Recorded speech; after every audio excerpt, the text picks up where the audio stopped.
Halo teman-teman, suara saya terdengar jelas nggak?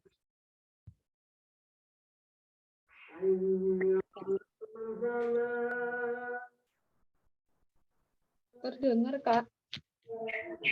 Jelas nggak? Soalnya di sini agak mendung sih, jadi sinyalnya agak susah. Jelas kok, Kak. Oke. Semangat ya, ngabuburit dengan mikir.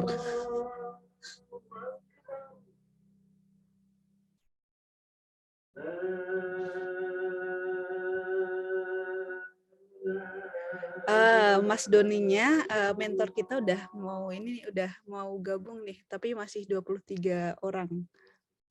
Bentar lah ya.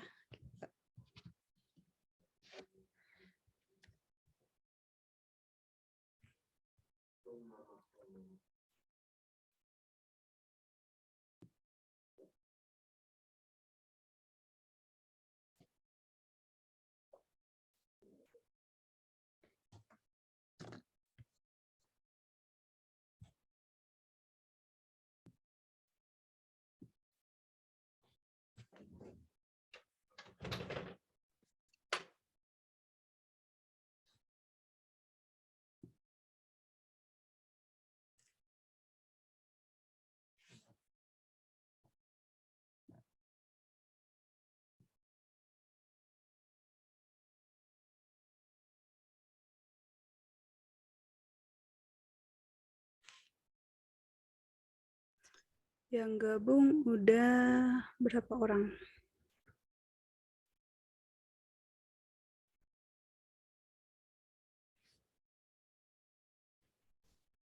Dua 24, 25.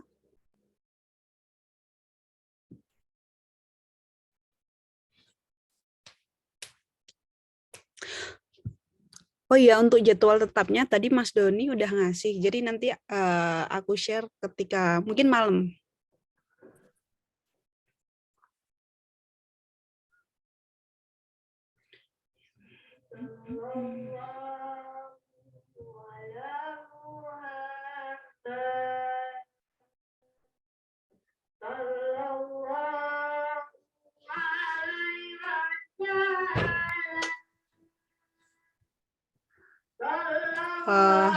Halo, halo Mas Doni, udah bergabung Mas? Halo semua. Hai. Yang udah gabung 26 orang nih, 50 plus 1.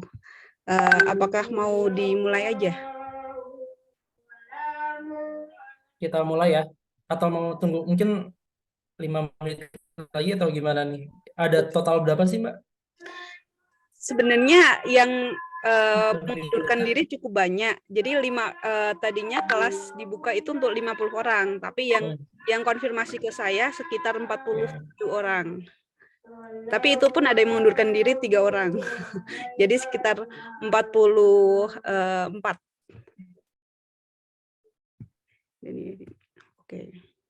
Oke. Jadi sambil kita mulai aja kali ya.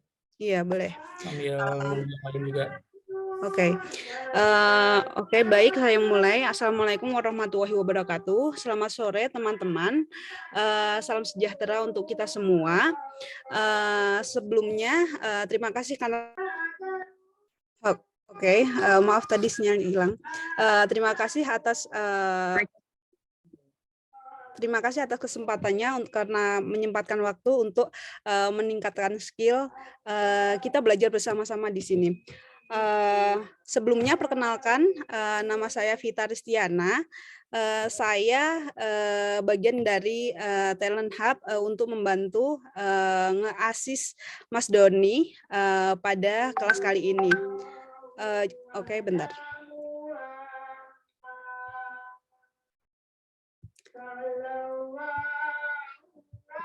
Untuk kelas pertama kali ini, saya tanpa basa-basi ingin membacakan SOP. Ada pesanan dari panitia. Yang pertama, tolong diperhatikan teman-teman. Tapi mungkin sebelumnya saya ingin menyampaikan untuk seluruh peserta harap on cam. Dan kalau bisa diusahakan untuk memakai background yang kemarin untuk grand opening. Oke. Jadi untuk SOP yang pertama, peserta wajib hadir tepat waktu setiap hari. Yang kedua, peserta wajib masuk Zoom minimal 5 menit sebelum kelas dimulai. Yang ketiga, peserta wajib mengisi link presensi yang telah disiapkan panitia.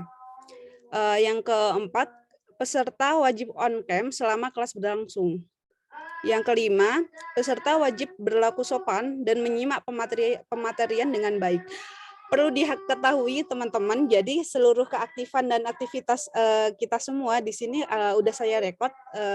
Saya maaf karena tidak meminta izin terlebih dahulu, tapi itu udah masuk di SOP. Makanya ketika kalian gabung udah kerekord gitu.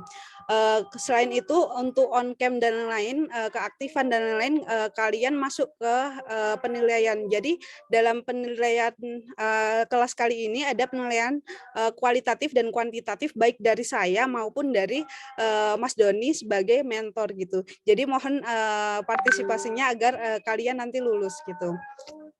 Kemudian untuk poin yang keenam untuk SOP peserta, peserta wajib melaporkan kendala apabila mengalami kendala kepada mentor. Yang selanjutnya adalah peserta yang melanggar SOP akan dikenakan pengurangan nilai hingga berujung pada ketidaklulusan. Kemudian yang selanjutnya adalah peserta berhak mendapatkan sertifikat kompetensi kelulusan apabila melanggar SOP dan memenuhi kriteria yang ditentukan oleh panitia. Oke, mungkin biar nggak lama dan kelasnya mungkin nanti akan lebih lama lagi waktunya, biar nggak membuang waktu. Mungkin saya persilahkan aja waktu dan tempatnya kepada Mas Doni. Mas Doni ini adalah bagian dari sertifikasiku yang akan menjadi mentor kalian. Jadi tolong teman-teman untuk selama 2 jam ini di waktu kalian lapar juga, tolong diperhatikan karena nanti akan ada penugasan, baik itu mungkin untuk penugasan itu hak prerogatif dari Mas Doni selaku mentor, entah itu penugasan harian minimal 2 tugas atau penugasan akhir gitu. Jadi semuanya akan dinilai. Untuk waktu dan tempat saya persilahkan kepada Mas Doni. Oke, makasih Mbak Vita untuk penjelasannya di awal tentang tata tertib. Ini langsung saya share screen ya Mbak ya? Atau dari Mbak Vita yang share screen? Mas Doni aja, soalnya yang dari saya PDF, tapi bentar Mas Doni saya jadiin co-host dulu ya. Oke.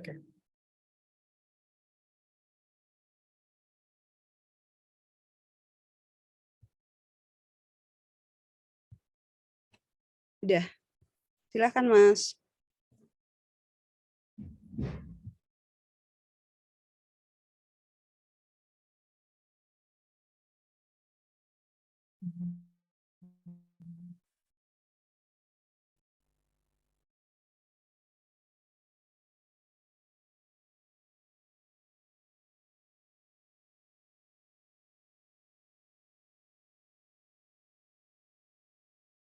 Apa sudah kelihatan screen-nya, teman-teman? Siap, Bapak. Sudah kelihatan dengan jelas. Oke.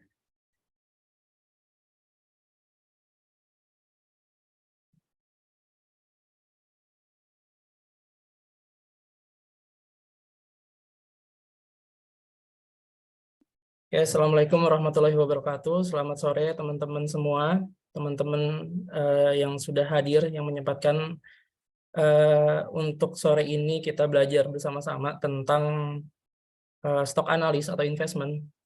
Pertama-tama biarkan saya memperkenalkan diri saya. Nama saya Doni Aristio. Pengalaman bekerja saya di Mandiri Sekuritas dari 2014 sampai dengan 2017, lalu PT Mirai Sekuritas dari 2017 sampai dengan sekarang. Lalu saya adalah co-founder dari Republik Investor dari 2012 sampai dengan sekarang. Mungkin teman-teman ada yang tahu Republik Investor. Kalau nggak tahu bisa nanti di-follow IG-nya, sekalian promosi saya. Lalu pendidikan dan pelatihan, saya S1 Manajemen Analis Efek. Terus saya juga lulus sebagai Certified Security Analyst atau CSA dan Certified Investment Banker atau CAB. Dan saya juga pemegang lisensi untuk Wakil Perantara Pedagang Efek. Lalu bisa juga teman-teman untuk follow sosial media saya sendiri. Di Instagram ada Doni_Aristio, LinkedIn ada Doni Aristio, Twitter Doni Aristio, dan email doniaristio@gmail.com. Kalau teman-teman ada yang ingin ditanyakan gitu bisa lanjut di sosial media. Lalu selanjutnya ada juga Instagram dari komunitas saya, Republik Investor. Bisa dikepoin teman-teman kalau ada yang mungkin pengen tahu lebih banyak informasi tentang analis efek, tentang pasar modal, tentang saham-saham rekomendasi. Itu biasanya saya aktif di komunitas saya di Republik Investor. Dan juga teman-teman juga bisa follow Instagram sertifikasiku untuk mengupgrade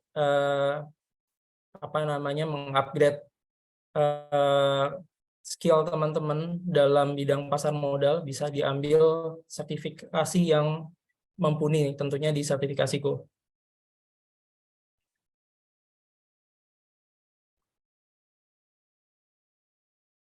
Nah, pada sore hari ini saya akan membawakan materi tentang pengenalan pasar modal. Oh iya, nih sebelum panjang lebar, jadi jika ada teman-teman yang ingin ditanyakan tentang materi yang saya bawakan, bisa langsung ditanyain aja ya.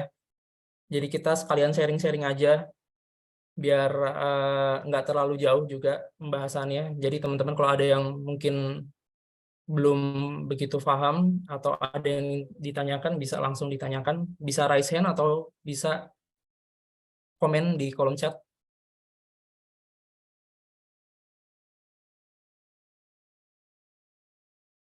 Nah, agenda yang akan saya bahas pada sore hari ini, yang pertama adalah tujuan dan prinsip investasi. Di situ saya akan membahas tentang diversifikasi, profil risiko, dan menghindari emosi ketika trading. Lalu yang kedua ada macam-macam produk pasar modal, ada saham, reksadana, obligasi, dan yang ketiga adalah perusahaan sekuritas, di mana biasanya ini menjadi tempat di mana kita menanamkan modal kita untuk berinvestasi di instrumen pasar modal. Nah, yang pertama adalah tujuan investasi. Tujuan utama investasi adalah untuk menghasilkan keuntungan finansial di masa depan. Namun tujuan investasi dapat bervariasi tergantung pada profil risiko dan tujuan finansial individu.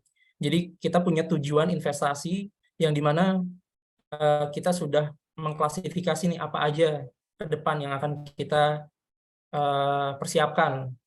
Ada yang mempersiapkan dana pensiun, ada yang sebagai biaya pendidikan anak, atau ada juga yang ingin meningkatkan aset. Itu semua bagian dari tujuan investasi. Jadi mungkin kalau ini juga bisa dikategorikan ya dari jenjang umur dari kita sebagai individu. Biasanya yang sudah berumur gitu, mereka mempersiapkan sebagai dana pensiun. Lalu yang biasanya masih muda gitu, masih seger, baru nikah, biasanya investasinya digunakan untuk pendidikan anak. Dan meningkatkan aset itu bisa di semua umur ya, di semua golongan. Nah, mengapa penting ya kita menetapkan tujuan investasi? Karena ini akan berkaitan dengan materi saya selanjutnya, yang mana banyak biasanya para investor, khususnya di saham, yang mereka tuh goyang gitu pendiriannya ketika trading saham. Jadi yang awalnya untuk investasi jangka panjang, untuk dana-dana darurat atau dana-dana pensiun, jadi mereka beralih jadi short term gitu, bukan investasi. Kalau investasi kita kan berbicara tentang long term ya, jangka panjang. Tapi pada suatu kesempatan mereka berubah gaya investasinya menjadi short term gitu.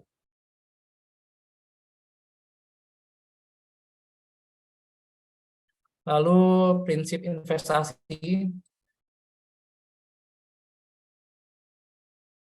Nah, yang pertama adalah prinsip investasi yang teman-teman harus pahami gitu ketika teman-teman mulai terjun di pasar modal, terjun investasi khususnya investasi saham ya.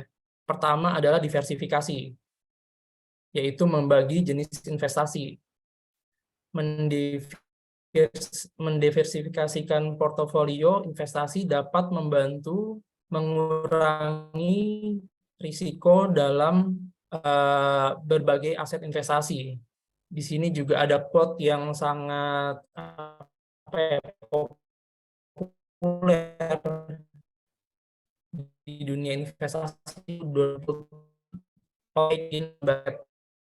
Artinya jangan menaruh telur kalian di satu basket. Karena apa? Karena ketika ya kalian akan pecah semua gitu. Jadi pastikan Anda atau kalian atau teman-teman mendiversifikasikan aset kalian, aset investasi kalian di berbagai instrumen gitu. Contohnya kalian bisa taruh di saham, di reksadana atau obligasi, atau bisa juga kita diversifikasikan aset kita, misalkan di saham,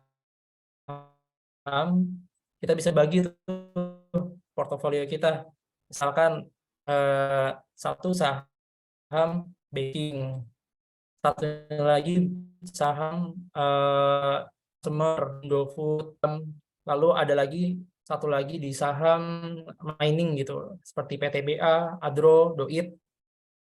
Jadi jangan hanya satu sektor yang teman-teman masukin di dalam portofolio investasi saham kalian. Contohnya kalau kayak kemarin tuh ketika ketika crash gitu market tentang inflasi, yang mana sektor banking kena imbasnya, ya kalau kalian punyanya hanya di sektor banking, ya habis portofolio investasi kalian gitu. Oke, selanjutnya adalah memahami profil resiko. Nah, jadi teman-teman juga harus tahu ya karakteristik dari profil resiko teman-teman. Nah, di sini saya sudah menyiapkan nih ada 2 jenis ya, ada karikatur gitu, ada kartun 3 orang ini yang mempunyai profil resiko yang berbeda-beda. Yang satu agresif, yang satu konservatif, dan yang satu lagi moderat. Nah, agresif itu biasanya dia menyukai menyukai investasi yang mempunyai resiko tinggi. Salah satunya ya saham. Saham itu kan salah satu instrumen yang mempunyai resiko tinggi. Makanya disebutnya high risk high return ya. Resikonya tinggi, returnnya tapi juga besar. Makanya biasanya investor-investor itu menyukai trading di instrumen saham. Lalu yang kedua adalah konservatif. Pak. Ya, gimana? Izin saya ingin instruksikan bahwa slide presentasi PPT-nya tidak muncul. Di sini hanya latar Windows saja. Terima kasih. Oh, belum muncul ya? Sorry. Apa sudah Yun? Yang kedua sebagai biaya pendidikan anak, dan yang ketiga meningkatkan aset. Nah, ini biasanya beda-beda karakter nih, beda umur, beda karakter, beda tujuan biasanya. Nah, teman-teman, tujuannya kemana nih? Mempersiapkan dana pensiun kah? Biaya pendidikan anak kah? Atau meningkatkan aset gitu kan? Lalu kita masuk ke prinsip investasi ya. Tadi sih baru sampai sini sih saya bahas. Nah, prinsip investasi yang pertama yang teman-teman harus paham adalah diversifikasi. Apa sih diversifikasi itu? Diversifikasi itu adalah membagi jenis investasi. Portofolio investasi dapat membantu mengurangi risiko dengan menyebar investasi ke berbagai jenis aset atau instrumen. Nah, biasanya yang sering atau populer dikenal, quote yang sering terdengar gitu di dunia investasi adalah don't put all your egg in one basket. Gitu. Jadi jangan masukin semua telur teman-teman di satu basket atau di satu keranjang gitu ya. Karena ketika keranjang itu jatuh gitu, keranjang itu hancur, ya aset kalian akan berguguran. Teman-teman bisa diversifikasi ke instrumen yang lainnya gitu. Ibaratnya teman-teman punya cash gitu kan 1M, jangan 1M-nya ditaruh di saham. 1M bisa kalian pecah gitu. Misalkan 200 juta di saham, 300 juta di reksadana, terus 200 jutanya lagi ditaruh di main properti gitu misalkan, dan selebihnya taruh di obligasi. Intinya aset kalian jangan ditempatkan, semua aset kalian jangan ditempatkan di satu instrumen gitu. Teman-teman kalau ada yang ingin ditanyakan langsung ditanyakan aja ya. Kita sekalian sharing-sharing. Yang kedua adalah memahami profil risiko. Nah, di sini ada 3 karakter. Yang pertama agresif, yang kedua konservatif, yang ketiga moderat. Nah, yang agresif ini biasanya dia suka tuh dengan risiko. Karena menurut dia instrumen investasi yang berisiko tinggi pasti atau akan menawarkan return yang tinggi juga. Memang benar. Contohnya adalah saham. Jadi saham itu salah satu instrumen yang high risk high return ya. Resiko tinggi tapi menawarkan return yang tinggi juga gitu. Nah, biasanya investor agresif itu suka di instrumen saham. Yang kedua adalah konservatif. Konservatif adalah biasanya investor jenis ini mereka yang moderat ya. Jadi dia bukan moderat, dia setengah agresif, setengah moderat gitu. Jadi dia biasanya di tengah-tengah nih. Nah, investor jenis ini biasanya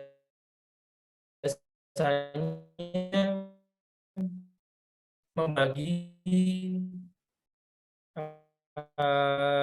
aset investasi mereka main saham, dia nggak main saham yang memiliki resiko tinggi gitu. Dia main saham yang aman, atau kalau teman-teman sering dengar saham-saham blue chip gitu ya. Ini tipe investor yang konservatif. Lalu yang ketiga adalah tipe investor moderat. Nah, tipe investor moderat ini lebih berhati-hati dalam investasi di instrumen pasar modal. Jadi dia bisa dibilang lebih meminimalisir resiko dari instrumen tersebut. Nah, dia tuh lebih karakter ke nggak apa-apa lah, return-nya kecil gitu, tapi resikonya kecil juga. Jadi dia nggak masalah tuh dengan keuntungan yang kecil, tapi tidak membuat aset dia menjadi turun gitu. Nggak apa-apa untung kecil-kecil tapi bisa terus-terusan gitu kan.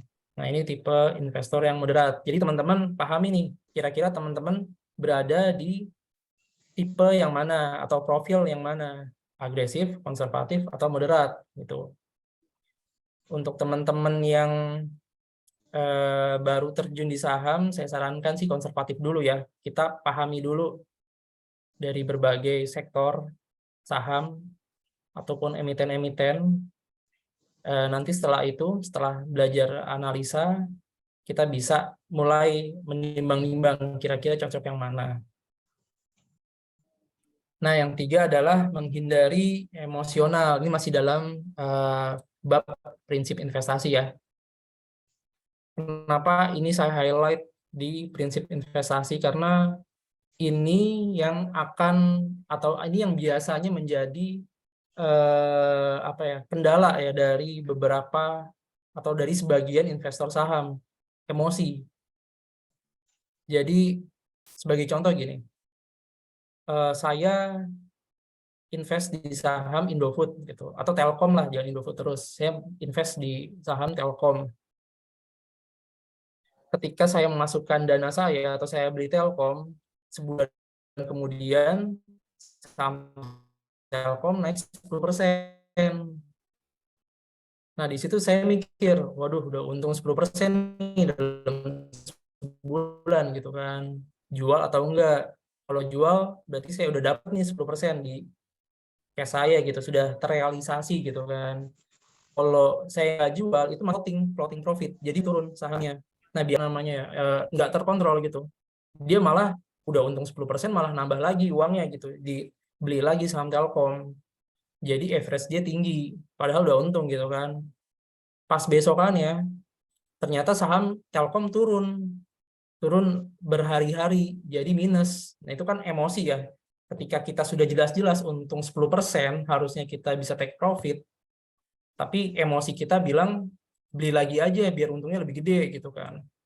Nah, ini sangat banyak terjadi di investor-investor saham, di mana mereka emosinya tuh bergejolak gitulah ketika trading saham.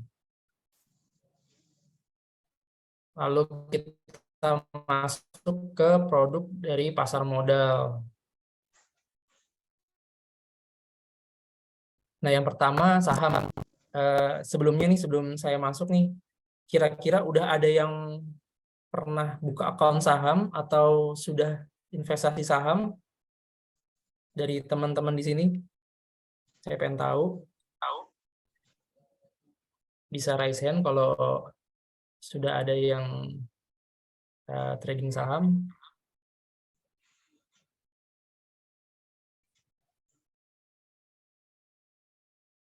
Oh, dari Ahmad Hidayat tuh masih belajar ya.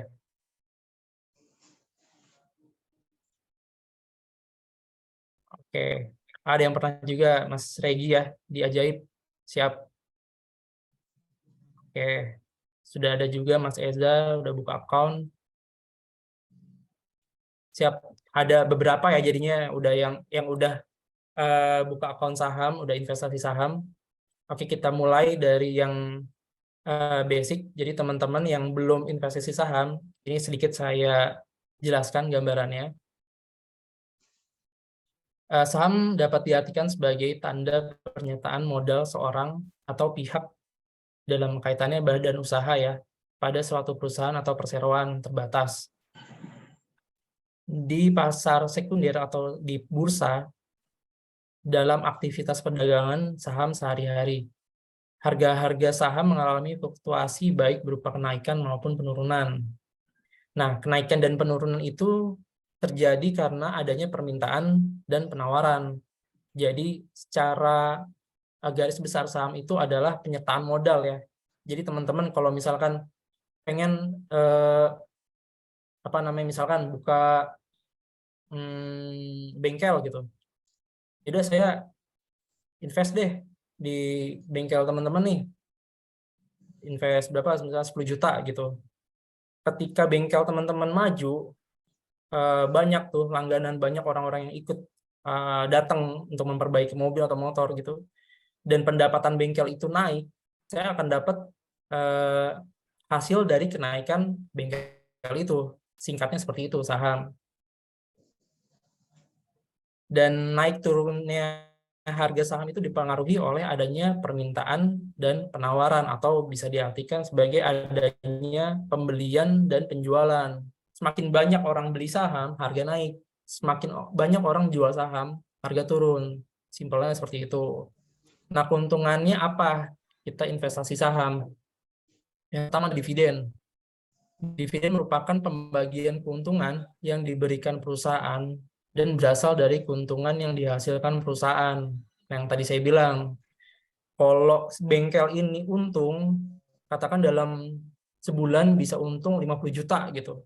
Nah, biasanya si bengkel ini membagikan dividen ke investor-investor yang udah lama investasi di dia. Jadi ada kayak reward lah buat investor-investor yang sudah membantu bengkel teman-teman gitu, atau bengkel saya gitu untuk bertumbuh. Yang kedua adalah capital gain. Nah, capital gain ini adalah selisih dari harga pembelian dan penjualan. Nah, capital gain ini berbentuk dengan adanya aktivitas perdagangan saham di pasar sekunder. Misalnya nih, investor beli saham ABC dengan harga 3.000. Katakan saya beli ya. Saya beli saham ABC atau saham apa lagi yang menarik?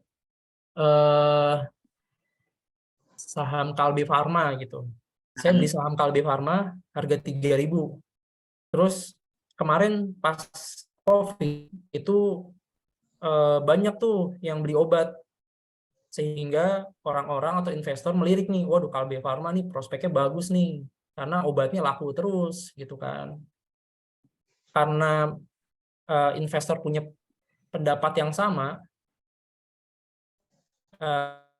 investor beli itu saham Kalbe Farma sehingga harganya naik dari 3.500 dapat keuntungan Rp500 setiap lembar sahamnya gitu. Jadi ada dua keuntungan ya, yang pertama dividen dan capital gain. Kalau dividen itu kita dapat cuma-cuma dari si perusahaan karena loyalitas perusahaan terhadap investornya. Biasanya itu setahun sekali ya perusahaan membagikan dividen ke investornya. Kalau capital gain teman-teman bisa dapatkan kapan aja. Oh, ini ada pertanyaan ya di kolom komen. Bang Doni, saya ingin bertanya, lebih baik saat mengendalikan emosi, saat mulai bisnis main saham, apakah lebih tepat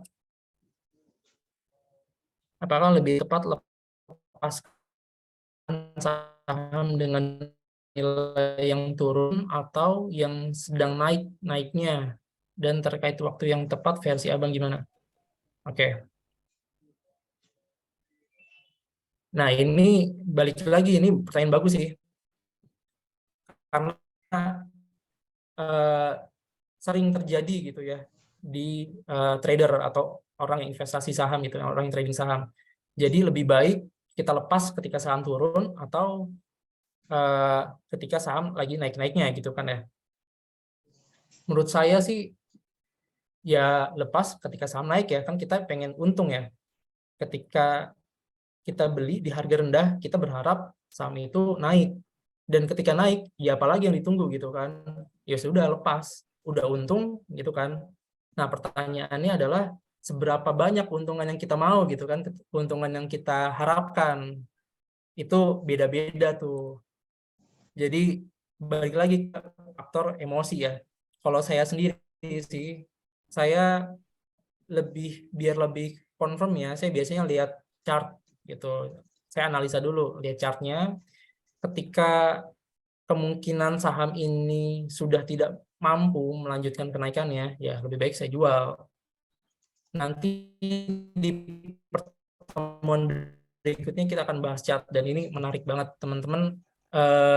Istilahnya bisa dengan mudah menghasilkan keuntungan dengan teknik yang simpel gitu.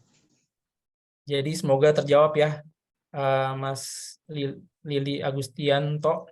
Jadi kalau menurut saya sih sesuaikan lagi dengan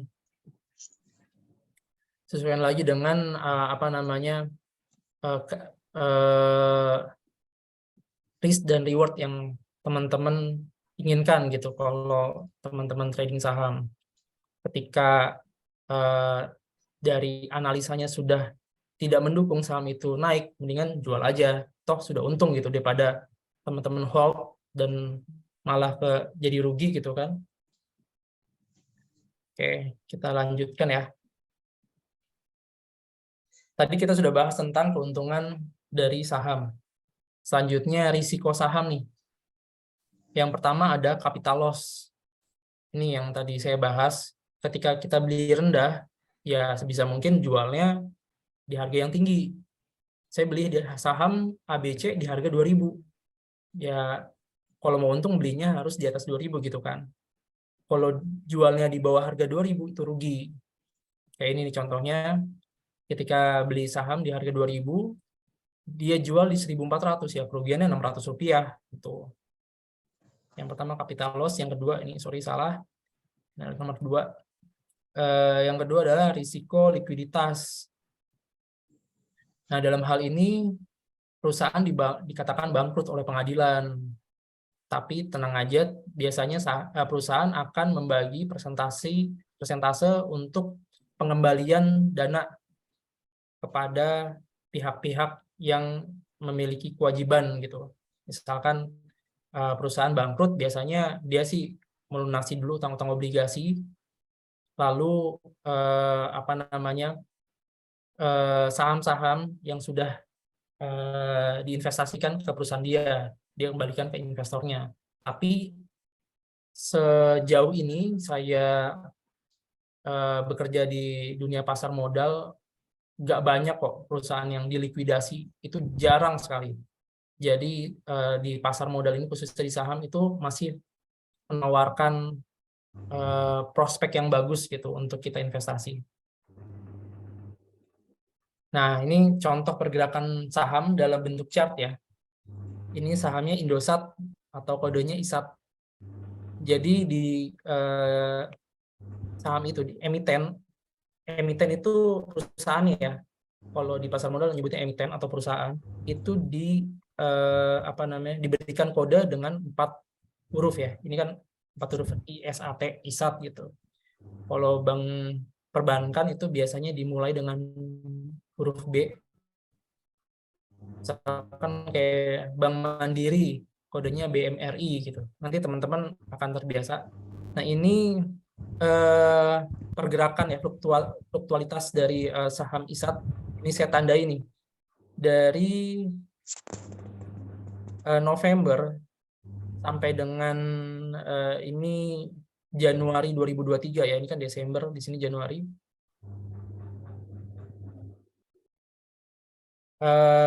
Penurunan saham dari saham Indosat itu sebesar 24% dalam waktu 1,5 bulan.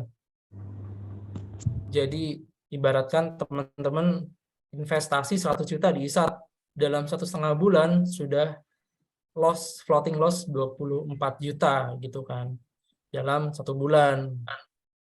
Tapi bisa juga naiknya cepat juga. Ini dalam 1 bulan, ini di bulan Februari ya. Februari sampai akhir Februari ini naiknya 23% dalam 1 bulan. Jadi ya ini ya fluktuatif ya. Jadi teman-teman tinggal pelajari atau analisa kira-kira ini trennya seperti apa, masih bisa naik atau enggak. Nanti kita bahas di sesi berikutnya. Ini di sini saya ingin menunjukkan gambaran bahwa ya saham itu sebenarnya fluktuatifnya lumayan besar. Makanya disebutnya instrumen yang high risk high return gitu. Ini ada pertanyaan lagi. Bang, terkait dengan pasar saham di Indonesia, sering sekali perusahaan membentuk branding dirinya yang fatamorgana buat orang tergiur. Contoh Raffi Ahmad terkait dengan perusahaannya Rans Entertainment sudah keluar-keluar di TV dan go public. Takutnya ntar masyarakat beli sahamnya karena spek FOMO. Bagaimana kita menyikapi hal tersebut? Oke. Yaitu banyak banget ya, memang banyak banget rumor atau kalau orang saham tuh bilangnya pom-pom ya, dipom-pom gitu, dikeluar-keluarin gitu. Dulu kalau teman-teman ingat pas zaman sudah recovery dari pandemi, itu tahun 2002 akhir lah kalau nggak salah. 2002 pertengahan sampai akhir itu. Jadi gini, tahun 2020 atau 2021 gitu, saat awal pandemi itu saham turunnya gila-gilaan teman-teman. Itu puluhan persen bahkan bisa dibilang dalam sehari, ya belasan persen lah dalam sehari. Saham-saham yang bagus-bagus, yang blue chip gitu, kayak Mandiri, Indofood, Indosat, Telkom, Astra, itu kan saham bagus semua ya, kita tahu lah produknya apa. Itu turunnya gila-gilaan. Karena apa? Karena efek panik gitu kan, orang panik nih, pandemi gitu. Wah, laporan keuangannya bakal merosot nih, perusahaan-perusahaan bakal rugi nih gitu kan. Jadi mereka berbondong-bondong untuk menjual. Tapi apa yang terjadi? Ketika sudah recovery, pemerintah mengumumkan PPKM turun gitu kan ke level 2 gitu. Itu harga saham semua naik semua teman-teman. Ibaratnya nih ya, kalau teman-teman bingung beli apa saat itu, teman-teman merem aja beli salah satu saham di indeks LQ45. LQ45 itu 45 saham dengan fundamental yang baik atau dengan kinerja perusahaan yang baik. Merem aja, pilih aja satu dari 45 saham, udah pasti untung saat itu. Nah, jadi itu ada apa ya? Ada momentum di mana artis-artis atau influencer itu mengkampanyekan saham mereka gitu. Wah, langsung beli ini pasti untung, beli ini pasti untung. Karena ya memang itu recovery dari pandemi gitu kan. Semua instrumen keuangan di situ naik. Jadi tips saya adalah boleh aja kita ngelihat gitu kan. Wah, ini lagi rame ini nih saham A, saham B, saham C, nggak masalah. Tapi yang perlu kita ketahui adalah analisa sebelum beli. Dior ya istilahnya, do your own research. Jadi kita research dulu sebelum kita beli saham, jangan hanya sebatas dari A, B, C, D gitu. Si A bilang apa, si B bilang apa, jangan. Gitu ya teman-teman. Ya, kita lanjut. Ini fluktuatif dari pergerakan harga saham. Ini yang tadi saya bilang ya, dalam 1,5 bulan turun 24%, dalam 1 bulan naik 23%. Tapi ada yang lebih hebat lagi nih, saya tunjukin. Ini saham GTRA. Ini pergerakan saham 1 hari, teman-teman. Naiknya 24,7%. Coba bayangkan. Yang tadi yang saya tunjukin itu sebulan ya, butuh waktu sebulan buat naik, buat turun gitu kan. Ini hanya 1 hari aja. Ini saya ambil data penutupan hari bursa tanggal 31 April. Jadi teman-teman pilih mau yang untung banyak atau untungnya kecil-kecil. Tapi balik lagi saya katakan bahwa saham yang punya menawarkan keuntungan besar dalam 1 hari pasti memiliki resiko yang besar juga. Jadi ini jujur saya nggak tahu saham apa GTRA. No wonder gitu, ini perusahaan apa sih GTRA? Kalau ISAT tadi teman-teman tahu kan, Indosat, produknya apa gitu tahu kan. Kalau ini GTRA saya juga nggak tahu. Ini bisa dibilang saham di third liner atau saham gorengan ya, kalau teman-teman mungkin pernah dengar. Kalau saya jujur, walaupun bisa naik dengan segini besarnya, saya nggak ngelirik. Karena bisa juga turun dengan sangat dalam. Jadi saya lebih baik trading tenang aja, beli saham ya udah buat seminggu 2 minggu, nanti kalau udah untung jual. Kalau saham kayak gini teman-teman sejam, jangan ke sejam, 10 menit meleng aja nggak bisa, bener deh. Misalkan lagi trading saham gorengan ini kan pergerakannya cepet banget, tiba-tiba mau ke toilet gitu kan, nggak bisa. Ini betul benar-benar diamatin. Jadi kalau saya mendingan trading tenang aja. Ini untuk gambaran aja ya. Jadi ada saham-saham yang sudah kita tahu produknya apa, kita tahu perkembangan atau bisnis dari perusahaannya seperti apa, tapi kenaikannya ya nggak besar dalam 1 hari. Ada juga saham gorengan yang tadi saya sebut dengan kenaikan yang tinggi dalam 1 hari. Ya teman-teman, kalau ada yang mau ditanyakan silakan. Kita lanjut ke instrumen yang kedua ya, reksadana. Reksadana adalah wadah untuk menghimpun dana masyarakat yang dikelola oleh badan hukum yang bernama manajer investasi, untuk kemudian diinvestasikan ke dalam surat berharga seperti saham, obligasi, dan instrumen pasar uang gitu. Jadi lebih tepatnya gini, kita punya uang, kita nggak mau pusing. Kalau tadi kan kita pusing ya, milih saham apa nih, takut kejebak di saham gorengan gitu. Ini kita serahin aja ke manajer investasi buat dikelolain gitu uangnya. Tinggal kita milih, kita mau dikelolain di produk apa, reksadana saham, pasar uang, ataupun obligasi gitu. Intinya buat teman-teman yang nggak punya waktu ngamatin atau mantau asetnya, investasinya, teman-teman nggak punya waktu buat setiap hari ngeliatin gitu, teman-teman bisa taruh di reksadana dengan resiko yang lebih kecil juga kalau reksadana. Makanya biasanya ini banyak diminati oleh tipe investor yang konservatif yang tadi saya sebutin di sebelumnya, yang di tengah-tengah tuh. Dia nggak mau resiko yang besar dan masih memilih return yang nggak begitu kecil juga, jadi sedang aja. Nah, ini reksadana lebih tepat. Oke.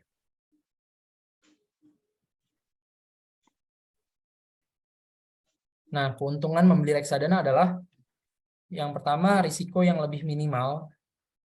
Dengan besarnya dana yang ada di reksadana, maka akses untuk melakukan diversifikasi investasi semakin besar. Dengan melakukan diversifikasi investasi, maka risiko yang dihadapi akan semakin kecil. Gitu. Jadi yang tadi saya bilang, ketika kita investasi di reksadana itu resikonya lebih kecil kok. Karena si manajer investasi ini yang akan mengelola dana kita dan dana orang-orang lainnya. Jadi dia sudah punya alokasi lah. Kira-kira di instrumen apa yang saat ini sedang bagus untuk diinvestasikan. Contoh, ketika saat ini nih, zaman di mana suku bunga tinggi ya, inflasi besar, inflasi tinggi. Biasanya orang-orang yang ingin mendiversifikasikan asetnya, sebagian menaruh asetnya di deposito. Kenapa? Karena ketika inflasi tinggi, bank juga menawarkan imbal hasil atau bunga deposito yang tinggi. Gitu. Jadi mereka tahu nih apa yang lagi bagus nih saat ini nih. Wah, inflasi tinggi, suku bunga naik terus. Ya udah, kita taruh di deposito. Untuk apa? Biar imbal hasilnya atau bunganya itu makin besar juga. Nah, keuntungan yang kedua adalah investasi yang terjangkau. Dengan reksadana, siapa saja dimungkinkan untuk dapat berinvestasi. Cukup dengan hanya dana awal Rp100.000, investor sudah dapat merasakan investasi di pasar modal. Nah, ini yang kedua keuntungannya ya, budgetnya lebih murah ya. Maksudnya terjangkau ya, kita semua harusnya bisa sih untuk mencoba untuk mulai investasi di reksadana dengan Rp100.000 udah bisa buka account reksadana gitu. Cuma ya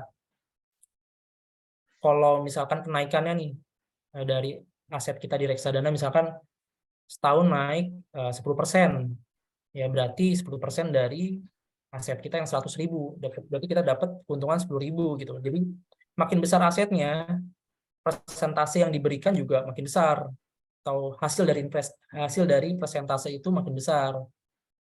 Kalau kita tanamkan 100.000, dalam setahun dia naik 10%, ya kita dapat 10.000 gitu. Misalkan kita tanamkan 100 juta atau 100 juta, dalam 1 tahun naik 10%, ya dapatnya kita 10 juta. Lalu keuntungan yang ketiga adalah dikelola oleh ahlinya. Reksadana dikelola oleh manajer investasi yang telah berpengalaman di dunia pasar modal. Manajer investasi memiliki kemampuan untuk memaksimalkan hasil investasi melalui analisis yang mendalam atas keadaan ekonomi dan pasar, pemilihan strategi investasi, dan pemilihan aset yang sesuai. Yang tadi saya bilang, kita nggak mau ribet lah investasi, pengennya untung dengan resiko kecil gitu kan. Berapapun untungnya, walaupun untungnya nggak gede juga, yang penting untung gitu kan. Ya udah, kita taruh aja di reksadana, karena udah ada orang yang ngelola aset kita gitu, udah ada orang yang ngelola duit kita, dan mereka paham betul gitu apa yang saat ini menarik, atau instrumen apa yang saat ini menarik untuk dialokasikan gitu, dimasukkan dalam portofolio investasi. Oke, ini ada pertanyaan lagi dari Mas Muhammad Ali. Izin bertanya, saya sering dibilang kalau reksadana itu memang risk yang lebih kecil dan stabil, tapi returnnya pun pasti kecil. Apa tidak ada kemungkinan reksadana bisa memberikan return yang besar? Memang benar ya, jadi reksadana itu risknya kecil, tapi returnnya kecil. Yang tadi saya bilang, kalau mau return yang besar, ya di saham, tapi risknya juga besar. Tapi nggak melulu kita harus saham, kok tenang aja. tadi Mas Muhammad Ali nanya, apa ada kemungkinan di reksadana bisa memberikan return yang besar? Bisa, Mas.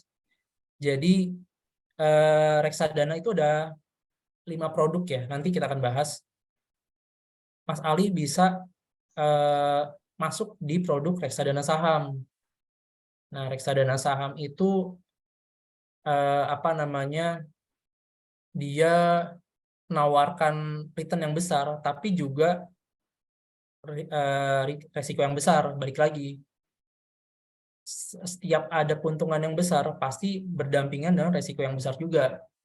Jadi kita yang harus memilih nih, atau kita bisa mengalokasikan dana kita. Misalkan gini, kita taruh di saham dari 100% atau dari 100 juta uang kita taruh di saham, karena saham punya risiko tinggi ya, kita taruh 30 juta lah. Terus kita taruh di reksadana 50 juta karena resikonya rendah. Gitu. Jadi aset atau instrumen yang memiliki resiko tinggi, kita bisa atur money manajemennya. Kalau resikonya tinggi, ya udah kita alokasiin dananya jangan terlalu besar. Mungkin ya 30% lah gitu kan. Nah, dengan instrumen yang moderat atau instrumen yang konservatif gitu, yang resikonya nggak terlalu besar, tapi ada keuntungan tapi juga nggak besar. Itu biasanya kalau saya masukin 50% di situ.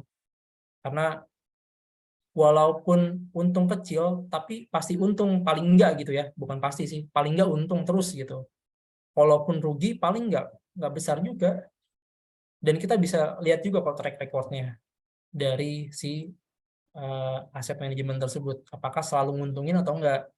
Oke, next kita akan bahas itu. Habis slide yang ini kita akan bahas. Kita lanjut ya. Tadi kita bahas keuntungan, selanjutnya kita bahas risiko dari reksadana. Jadi reksadana punya risiko juga. Walaupun kecil tapi tetap ada risikonya.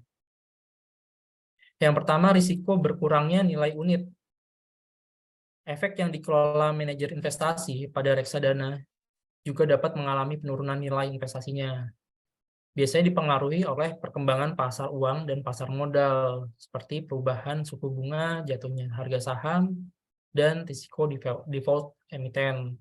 Sehingga dengan demikian, nilai reksadana per unit juga dapat menurun dan mengalami fluktuasi. Contohnya gini, ya tadi saya bilang, teman-teman investasi di reksadana saham, tapi saham lagi nggak bagus nih, ya otomatis reksadana juga ikut nggak bagus, karena reksadana saham itu adalah reksadana yang berisikan saham-saham yang sudah dipilihkan oleh manajer investasi. Tuh. Ini bisa ya, kalau teman-teman ngerasa penjelasan saya terlalu cepat, bisa ditanyakan aja atau kurang jelas. Jadi reksadana itu adalah uang yang kita titipkan untuk dikelola oleh manajer investasi. Manajer investasi itu orang gitu. Maksudnya kita atau saya gitu sebagai manajer investasi, saya pilihkan nih, misalkan di sini ada Mas Regi ya. Mas Regi titipkan uang ke saya, lalu saya kelolakan nih. Sebagian ada yang di reksadana saham, kalau di reksadana pasar uang atau reksadana obligasi. Dan biasanya si manajer investasi ini tahu betul musim ini, tahun ini, yang mana yang lebih bagus itu. Jadi kita minta tolong aja ke mereka untuk dikelolakan. Nah, ketika teman-teman memilih, yaudah saya maunya di reksadana saham, Mas, tolong dikelolakan, pilih saham-saham yang bagus gitu kan.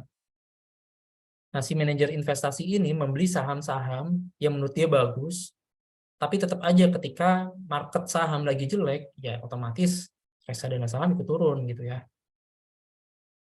Terus yang kedua, resikonya adalah mismanagement pengelolaan.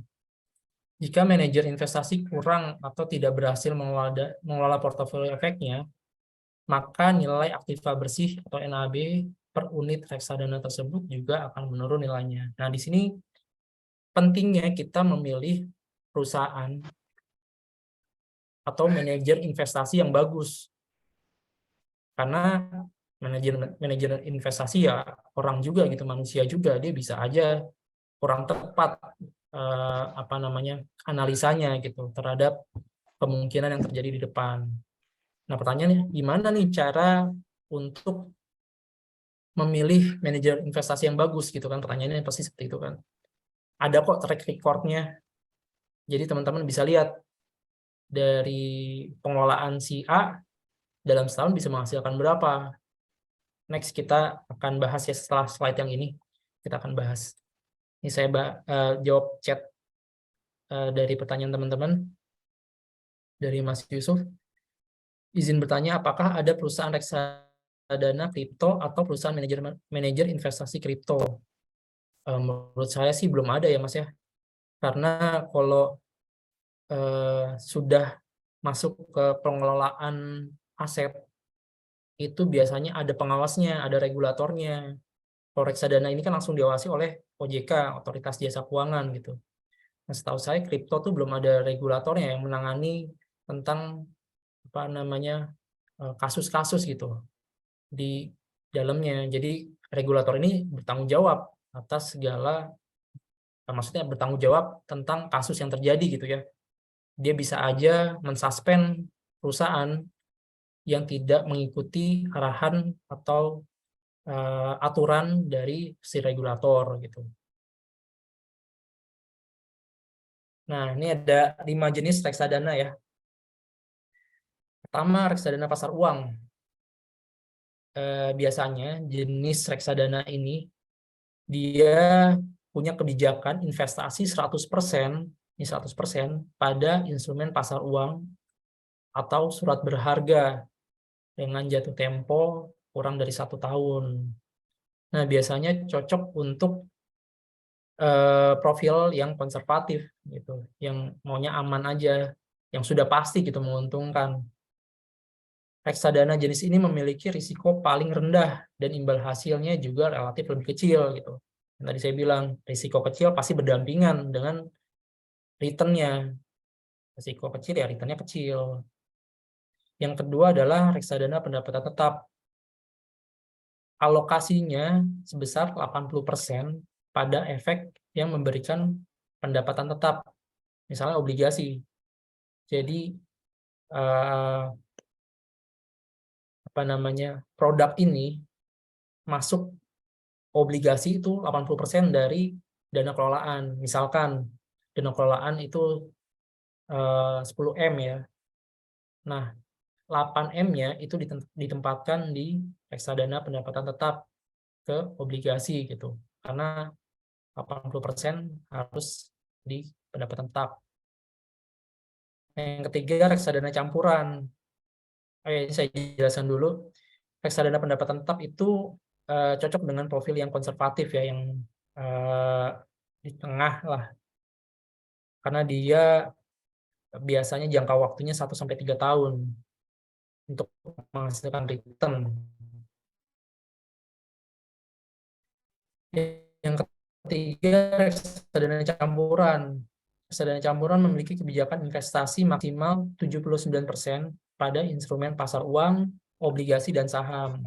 Nah, bisa cocok untuk pemenuhan tujuan keuangan dengan jangka waktu antara 3-5 tahun atau investor yang dengan profil yang moderat gitu. Jadi dia ini campuran, ada yang pasar uang, ada yang obligasi, ada yang saham, dan bobotnya itu 79%. Jadi kalau yang ini tuh cocok nih yang moderat, yang pengen imbal hasil yang nggak gede amat, tapi resiko yang nggak besar juga gitu, yang sedang lah. Lalu reksadana saham. Nah, yang ini dia mengalokasikan 80% instrumen di saham karena prinsipnya high risk, high return. Ini bisa dibilang reksadana yang paling tinggi resikonya di antara yang lainnya. Jadi kalau even kita masuk reksadana, tapi masuknya reksadana saham, kalau IHSG lagi jebol, lagi turun terus, ya pasti kita ikut merosot gitu asetnya di reksadana karena produknya reksadana saham. Lalu yang terakhir adalah reksadana indeks. Reksadana yang dikelola untuk mendapatkan hasil semirip mungkin dengan performa indeks acuan.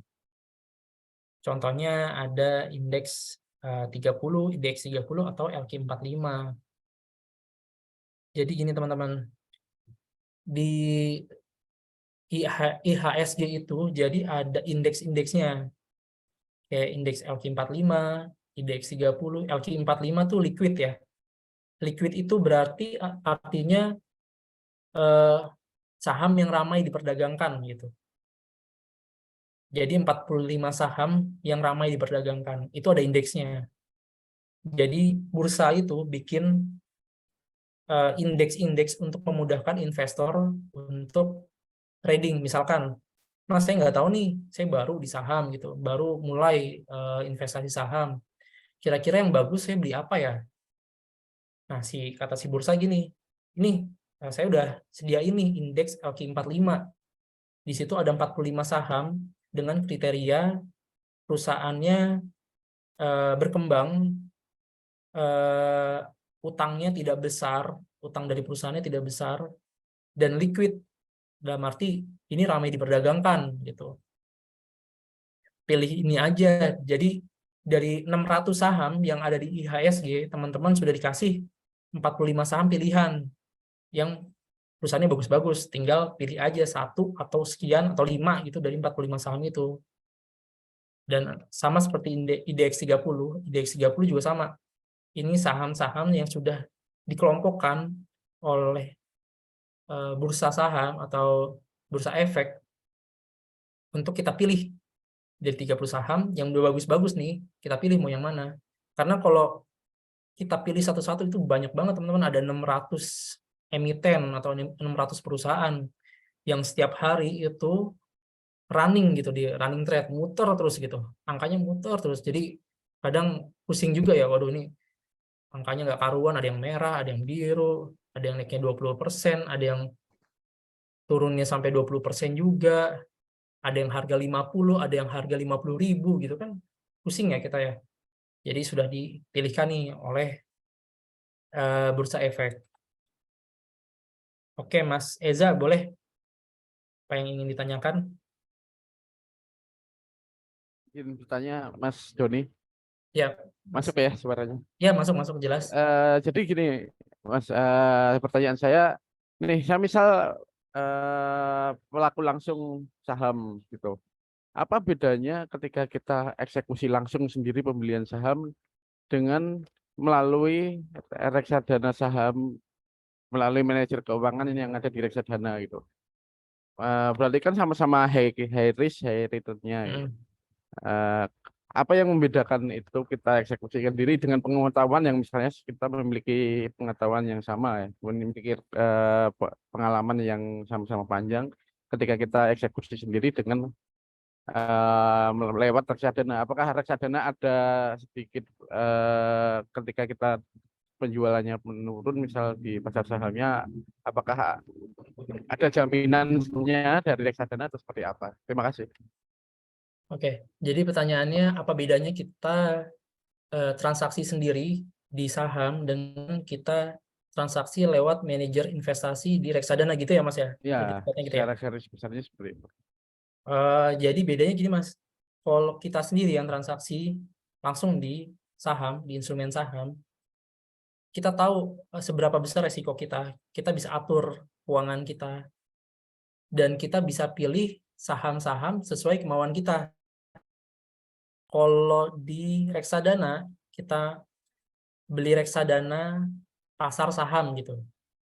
Biasanya manajer investasi itu memilihkan saham-saham yang sudah dalam investment universum si manajer investasi. Mereka udah punya pilihan nih. Nah, pilihan mereka yang pasti itu tidak beresiko besar, tidak beresiko tinggi. Walaupun returnnya kecil, tapi resikonya juga nggak begitu besar lah gitu. Kalau kita sendiri yang langsung trading di saham gitu, kita memilih saham kita sendiri, kita bisa atur. Misalkan tadi yang saya masukin tuh pasti TGRA yang tadi yang sahamnya naik tinggi itu, ya lupa, saya cek dulu ya. GTRA nih, Misalkan iseng-iseng lah, ini ada duit 200.000 gitu, masuk 200.000 di saham GTRA, iseng-iseng gitu, pengen lihat bisa nggak sih saya cuan gitu. Siapa tahu dapat jackpot gitu kan, dapat door prize gitu, rezeki anak soleh gitu kan. Ya udah, tes nih, ngetes, masuk 200.000 di saham yang gorengan. Kalaupun ini saham turun, ya katakan turun 10% lah, 200.000 dari 10% berapa sih, 20.000 gitu kan, rugi gitu kan, gak gede-gede amat.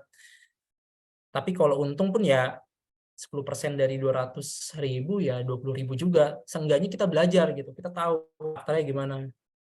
Jadi kita, kalau kita ya sendiri yang membeli saham, trading saham, itu kita bisa apa ya, bisa mengukur resiko kita sendiri, kita bisa explore apa saham apa yang kita mau, dan kita bisa alokasi sendiri nih. Contoh gini, tadi saya bilang beli saham GTRA 200.000 dari aset yang kita punya, misalkan 100 juta, kita beli 200.000 di saham GTRA, ya itu bagus banget. Maksudnya kita beli saham gorengan dengan alokasi aset yang kecil, karena kalaupun rugi itu nggak bakal kepukul gitu. Dari 100 juta kita cuma rugi paling ya 20.000, 30.000, it's okay. Tapi di saham-saham yang mempunyai kinerja baik, kita tahu produknya apa, kita tahu pertumbuhannya seperti apa, iklannya banyak di mana-mana gitu kan. Seperti misalkan apa ya, Astra gitu kan. Astra nih, Toyota nih lagi bagus nih, mobil-mobilnya nih baru semua, lagi hype nih. Ya udah, kita masukin misalkan dari 100 juta, kita masukin 30%-nya, yaitu 30 juta di saham Astra. Kalaupun itu saham turun, itu nggak akan bangkrut. Dalam arti itu perusahaan yang sudah bertahun-tahun jalan, udah going concern, dia udah menciptakan berbagai produk gitu. Jadi kalaupun turun ya tunggu aja. Suatu saat dia akan naik, pasti naik gitu kan. Karena perusahaannya bertumbuh dan kita tahu produknya. Tapi biasanya pertanyaannya gini, naiknya kapan gitu kan? Naiknya kapan tergantung kita belinya di harga tinggi atau harga murah. Nah, untuk menentukan harga ini tinggi atau harga murah pakai analisa gitu.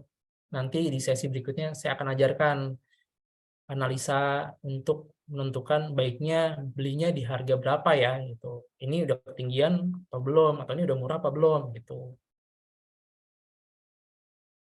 Nah, ada lagi pertanyaan, kalau gitu kenapa harus dibeli GTRA itu? Potensinya malah kerugian kan? Apa tujuannya membeli kalau begitu? Kapan waktu tepat narik dana? Peaknya biasanya kapan kalau saham gorengan? Nah, ini balik lagi ya. Saham-saham gorengan itu saham yang nggak mudah untuk dianalisa ya. Ada strategi-strategi yang bermunculan gitu belakangan ini. Ada yang namanya bandarmologi, ada yang baca volume, ada yang tape reading. Kebetulan saya dulu pernah membawakan materi itu tentang bandarmologi. Dan ini kebetulan profesi saya broker saham. Saya institutional broker, jadi ya tiap hari saya ngeliatin angka gitu ya, pusing gitu. Angka yang ada hijau, ada yang merah, ada yang biru gitu. Dan bermain dengan angka terus. Jadi kadang ya saya tahulah sedikit-sedikit gitu tentang permainan-permainan apa namanya saham-saham gorengan gitu. Nah, balik lagi yang tadi saya bilang, saham gorengan tuh nggak mudah ya untuk dianalisa, walaupun ada triknya, bukan cara yang baku ya, tapi trik. Tapi tetap aja kita nggak tahu kapan harga akan ditarik. Karena itu kan biasanya kalau saham gorengan itu ada yang ngelola ya, ada yang sebutannya bandar lah ya, tanda kutip bandar gitu. Ada yang mainin gitu, ada yang ngontrol gitu. Jadi ya tergantung mereka, tergantung si bandar ini gitu. Kapan mereka mau tarik, kapan mereka mau nurunin gitu. Nah, tadi pertanyaannya kalau gitu kenapa harus beli GTRA? Ya itu yang saya bilang, kita bisa explore gitu. Kalau misalkan ini saham kayaknya gue tahu nih patternnya nih, naiknya setiap ada bentuk ini. Ini saham gorengan, tapi gue ikutin kok patternnya selalu bener ya. Ya udah kita coba yuk gitu. Kita explore aja nggak masalah. Tapi dengan bobot atau alokasi dana yang kecil dulu. Bedanya kalau di manajer investasi itu ya mereka sudah tentukan apa aja yang harus dibeli dan itu aman. Dan itu tidak beresiko, tapi ya return-nya ya tidak besar juga gitu, Pak. Intinya kalau trading sendiri kita bisa meng-customize apapun itu gitu, kayak saham apa, berapa banyak uangnya yang kita masukin, kapan waktunya untuk jual dan beli itu terserah kita. Kita belajar lah dan banyak tahu sih, jujur kalau trading saham tuh kayak apa ya, mau ngomongin ekonomi tahu, mau ngomongin bank, kebetulan saya punya saham bank tahu karena baca beritanya gitu kan. Otomatis kita kan harus selalu update ya. Terus mau ngomongin apa nih, batu bara, wah saya punya saham Adro nih, punya saham PTBA nih, kok sahamnya turun, ya udah baca, oh gini, ya udah ada yang ngajak ngobrol tentang pertambangan ngerti gitu. Mau ngomongin tentang apa maskapai kemarin pas COVID gitu, pendapatannya kok turun, ini saham GIAA nih, Garuda nih, kenapa turun? Ya otomatis baca kan, karena kita kepo. Bener deh kalau teman-teman trading saham pasti kepoan gitu. Jadi itu enaknya kita tahu segala bisnis atau ekonomi yang terjadi gitu. Secara nggak langsung pasti kepoan, pengen baca nih kenapa nih sahamnya turun gitu. Atau saham apa yang naik, ya udah baca-baca. Otomatis pasti kayak gitu. Ya sangat menambah pengetahuan sih. Wawasan pengetahuan itu bertambah. Oke, semoga terjawab ya pertanyaan-pertanyaannya. Kita lanjut ya. Nah, ini saya kutip dari bareksa.com. Ini reksadana ya. Ada reksadana pasar uang, pendapatan tetap, campuran, saham, dan indeks. Nah, ini ada klasifikasinya, resikonya rendah. Yang pendapatan tetap moderat, resikonya. Yang campuran moderat cukup tinggi. Nah, yang saham tuh tinggi itu resikonya. Tapi imbal hasilnya tinggi juga. Pergerakannya fluktuatif banget. Kayak bisa bulan ini untung teman-teman dari reksadana saham 10%, bulan depan bisa habis tuh, bisa malah rugi 1% atau 2% gitu. Jadi pergerakannya tuh nggak bisa ketebak. Nah, kalau yang campuran, ini moderat semua ya, menengah lah. Apa namanya, targetnya nih, di atas 5 tahun, 5 tahun, di atas 5 tahun gitu ya. Nah, ini alokasinya nih, kalau pasar saham, pasar uang, itu deposito berjangka biasanya. Si manajer investasi yang dimasukin uang kita yang sudah kita titipkan ke mereka, itu ke deposito, ke sertifikat Bank Indonesia, pokoknya aman-aman banget lah. Ini instrumen yang paling aman yang pasar uang. Terus kalau campur pendapatan tetap biasanya masukin ke obligasi, surat berharga pasar uang. Kalau saham ya saham yang paling besar gitu kan. Ada juga yang surat berharga pasar uang. Oke. Lanjut ya. Nah, ini saya kutip juga dari Bareksa. Ini return-nya nih, teman-teman. Jadi teman-teman biar ada bayangan nih, maksudnya kalau pengen mulai investasi tapi pengen yang aman gitu misalkan, ya bisa di reksadana. Dan ini ada historicalnya nih. Ini produk-produknya nih banyak. Dan ini klasifikasinya. Jadi ada reksadana pasar uang, pendapatan tetap, campuran, saham, dan indeks. Nah, kalau reksadana ini kebetulan yang saya klik pendapatan tetap ya. Yang pendapatan tetap ini produknya nih. Mandiri Investa Dana Obligasi seri 2. Dalam 1 tahun return-nya atau keuntungannya cuma 4%. Karena pendapatan tetap aman, mainnya aman, dia tidak begitu beresiko. Nah, rata-rata return 3 tahun itu 21%.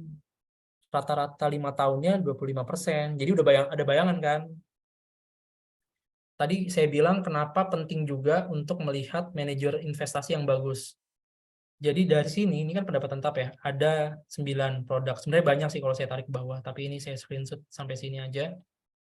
Dari 9 ini kita bisa lihat dalam 1 tahun yang nguntungin atau kinerja historikal yang mempunyai return paling gede itu yang mana? Ini ya, MNC Dana Syariah ya, sebesar 7%. Jadi bisa dibilang bahwa dalam 1 tahun dia kinerjanya bagus nih, manajer investasi ini nih yang MNC.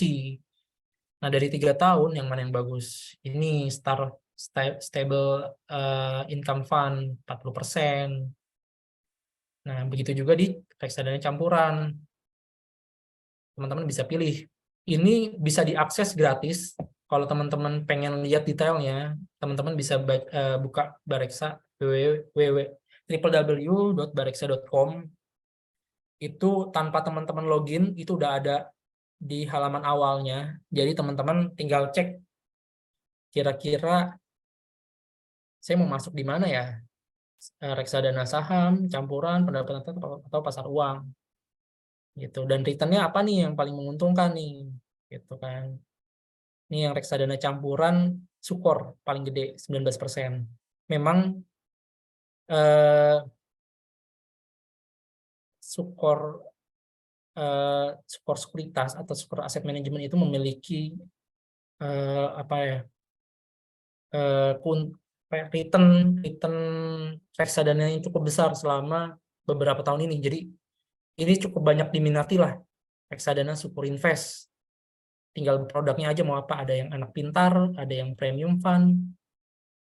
Nah, beda produk ini biasanya beda juga nih pengelolaannya yang tadi saya bilang. Mereka punya ramuannya sendiri masing-masing.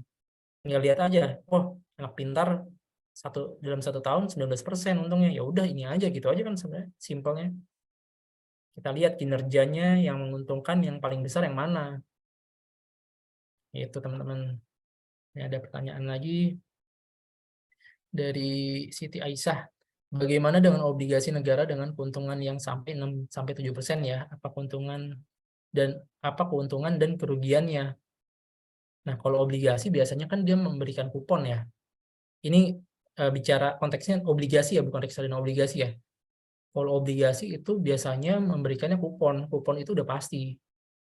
Nah, misalkan setahun itu 7%. Nanti si emiten yang menerbitkan itu akan memberikan kuponnya 7% dalam setahun. Itu biasanya bertahap. Ada yang tiap 3 bulan, ada yang per semester gitu. Dan keuntungan dan kerugiannya gini. Jadi kalau keuntungannya itu dia udah pasti ya, bagian kupon, bagian keuntungan dengan nilai yang fix biasanya 6-7%. Ada yang floating juga sih. Tapi tinggal kita lihat bagusan yang mana, yang fix atau yang floating dari returnnya ini ya, ini kan udah ada jelas keuntungannya itu. Kalau kerugiannya biasanya kita lihat juga nih penerbit dari obligasi itu. Kan ada yang obligasi corporate, ada juga obligasi surat utang negara ya, yang nerbitin negara. Kalau yang negara yang nerbitin biasanya nggak begitu besar, tapi sudah pasti aman, sudah pasti si penerbit itu bayar kuponnya, sudah pasti, karena dijamin gitu kan. Nah, kalau yang swasta, yang corporate itu ada potensi gagal bayar, ada yang kayak gitu. Jadi nih, misalkan nih, saya punya bengkel lagi nih ya, saya berikan analogi. Bengkel saya namanya Sukses Makmur gitu. Saya butuh dana besar nih, jadi saya nerbitin obligasi. Jaminannya apa? Jaminannya aset saya. Saya punya mesin-mesin, saya punya ruko gitu kan. Jaminannya itu. Ketika orang-orang sudah meminjamkan duit ke saya, suatu waktu bengkel saya sepi, saya nggak bisa bayar kupon atau bunga yang harus saya bayarkan ke pembeli obligasi tersebut atau orang yang meminjamkan uang ke saya itu. Bengkel saya sepi, saya nggak bisa bayar, ya akibatnya adalah biasanya si perusahaan itu diundur lagi waktunya, terus menerbitkan obligasi kedua buat bayar itu ada. Jadi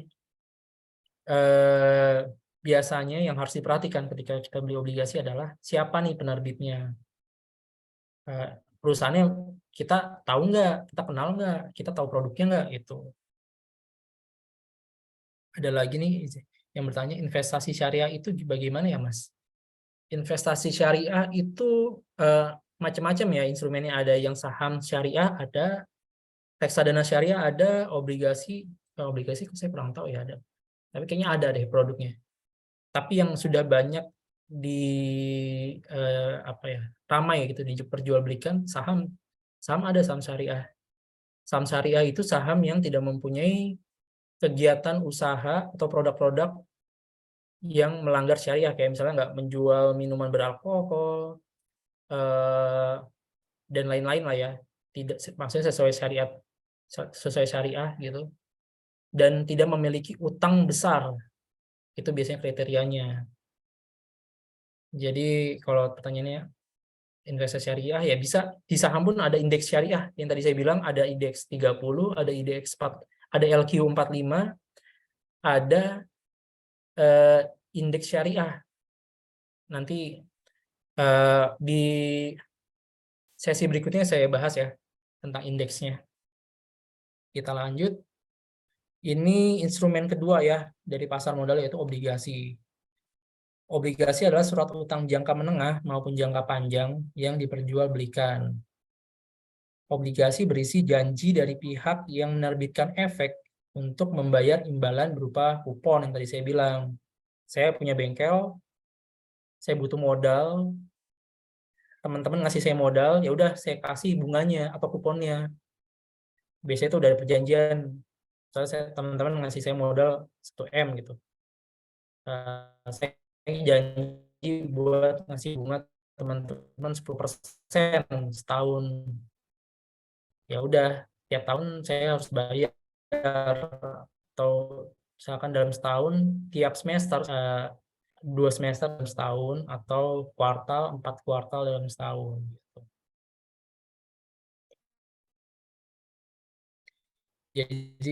Jadi berisikan janji dari pihak penerbit ke pembeli obligasi tersebut.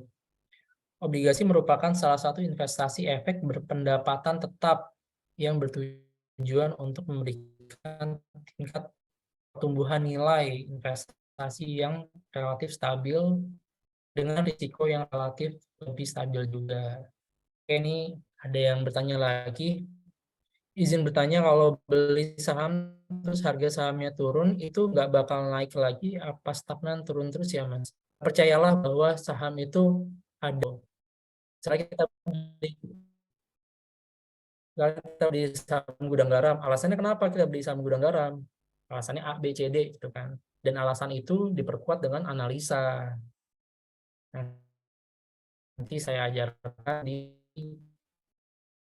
sesi berikutnya, ada analisa fundamental dan fundamental itu part yang paling seru sih, nanti kita bahas itu. Kalau bahas cuan gitu kan seru gitu kan, tapi selalu cuan juga sih. Nanti kita bahas kenapa nggak selalu cuan. Nah, ada pertanyaan berikutnya, yang cukup aman Bang saat ini obligasi surat utang negara aja Bang, walau untungnya nggak besar amat, risikonya cukup dikendalikan. Betul. Obligasi negara salah satu instrumen yang safety ya, apalagi yang ngeluarin negara itu kan dijamin, udah pasti dibayar, kita dapat pembagian dari kupon. Itu walaupun dia gede, tapi biasanya terusnya juga nggak masalah karena dijamin gitu kan. Tapi pastikan jangan 100%. Nah, ini ada lagi pertanyaan, kalau perusahaan pemerintah yang pasti diselamatkan terus, misalnya Garuda, apakah jangka panjang aman? Karena kemarin kabarnya bangkrut. Ya nih, benar ya. Ini berarti keren nih Mas Unggul nih, update juga nih dengan emiten Garuda ya.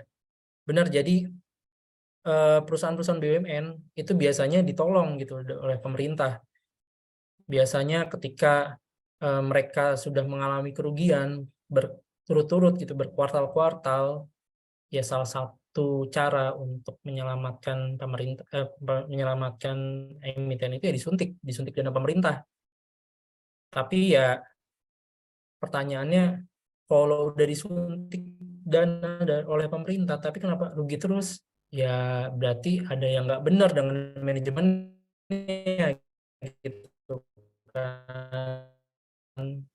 Ada yang nggak benar dengan pengendalian resiko. Asetnya bertumbuh bukan karena pendapatan atau keuntungan dari hasil operasionalnya, tapi dari suntikan pemerintah gitu. Menurut saya sih harus dihindari lah, kita cari saham gitu bisa menguntungkan tanpa bantuan dari suntikan dari pemerintah kalau bisa.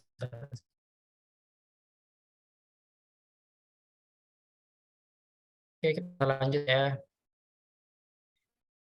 Ini pengertian obligasi, memberikan pendapatan tetap berupa kupon. Jadi dikasih kupon nih tetap pendapatannya. Terus yang kedua nih, di samping penghasilan berupa kupon, pemegang obligasi dapat memperjualbelikan obligasi yang dimilikinya untuk mendapatkan capital gain.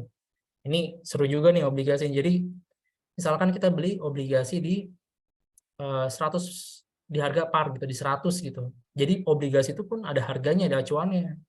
Kita beli di 100, ketika harganya naik, misalkan jadi 105 gitu. Kita beli, kita dapat selisih dari capital gain itu. Jadi harga obligasi pun juga bisa naik turun. Kenapa Mas harga obligasi bisa naik turun? Karena ya balik lagi. Karena dari faktor buy dan sell. Permintaan dan penawaran. Semakin banyak orang yang beli, semakin banyak permintaannya, harga naik. Semakin banyak orang yang nawar untuk jual, harga makin turun gitu. Nah, ini juga berlaku biasanya, kenapa orang banyak yang beli? Karena biasanya orang beli karena obligasi ini ngasih kupon yang gede. Itu misalkan tadi kan yang tadi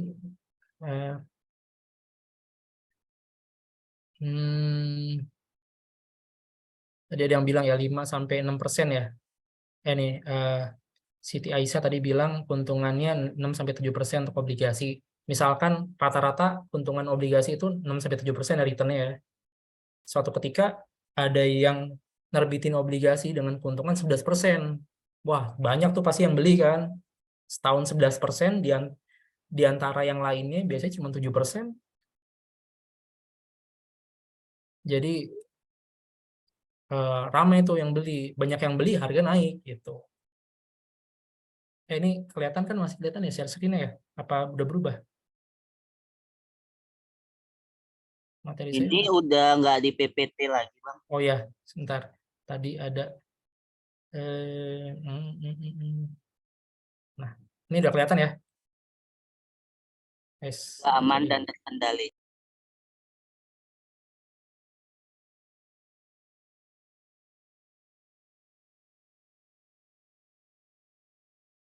Ini kelihatan materinya? Kelihatan, Mas. Oke. Ya, kita lanjut ya.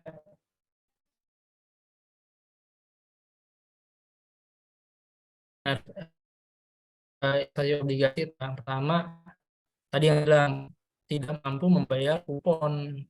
Teknologikan saya punya bengkel, saya minjem dari teman-teman uang teman, dan yang harusnya saya bayar bunga atau kupon tiap semesternya, ternyata malah nggak menguntungkan, bengkelnya malah rugi terus. Jadi perusahaan nggak mampu membayar kuponnya, itu pertama resikonya. Biasanya inflasi, BI